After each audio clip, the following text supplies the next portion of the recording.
Ellen was the single most amazing person that I've ever met in my life. Her single trait that I would say is unique was her tenacity. Fiercely strong, but also very kind and very funny. She had an incredible sense of humor. She was witty, she was smart. Very compassionate, very caring about others, and very empathetic. She knows more about other people than they sometimes know about themselves.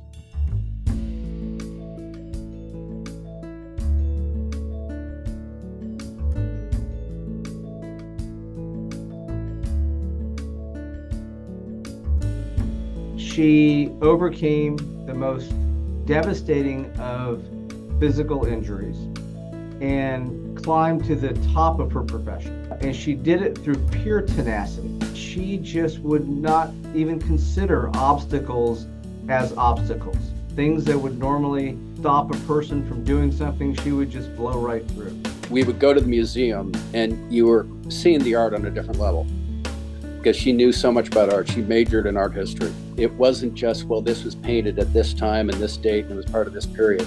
She knows something about what the artist was thinking, the different schools that they took influence from. Ellen was incredible. She was probably one of the most premier trust and estates attorneys in San Diego. She represented clients who were extremely wealthy, had estates in the multi-billions, as well as individuals who could not afford her services and who she assisted on a pro bono basis. She was an exceptional student and went to Stanford Law School. And she was the first fully wheelchair-bound person to ever be admitted to Stanford Law School. She graduated from law school at a time where it was difficult for women to enter the legal profession under the best of circumstances, but incredibly difficult when you were a wheelchair-bound person. And society at that time wasn't as friendly to people with disabilities.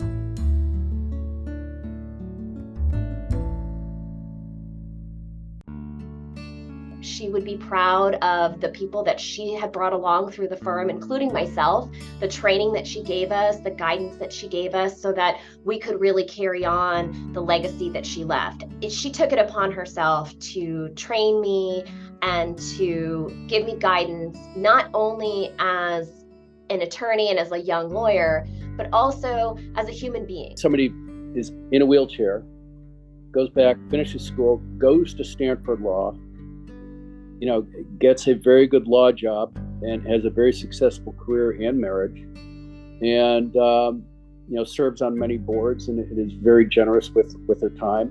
Great Cary gave her a chance, and she took that chance and became, I think without question, the most prominent trust and estates attorney in San Diego. You can go anywhere in the city and see different structures or institutions that are named after her clients, and that she played a significant role in getting constructed or funded as counsel for her clients. She would be proud of all of the things she was able to accomplish for her clients, but she would be proud of that, and she would never tell anybody about that because she was so humble. She always felt like our role as attorneys was to do the right thing, give the best advice, but stay in the background. Don't take credit. In addition, I think she would be proud of the people that she brought along through the firm. She was very, very protective of her clients. I was told by one client of hers that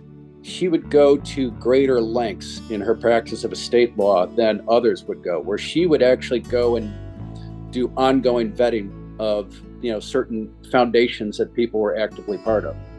Kind of looking at it, making sure, are the overhead ratios still in the right place. Her vocation and hobby was really her law practice and serving her clients. The thing that she, I think, held most dear to her heart, other than her family and her husband, of course, are her clients. And she just took great joy. For those of us who had the absolute privilege of working with her, we will always remember Ellen and hold her up as the shining example of what a lawyer should be.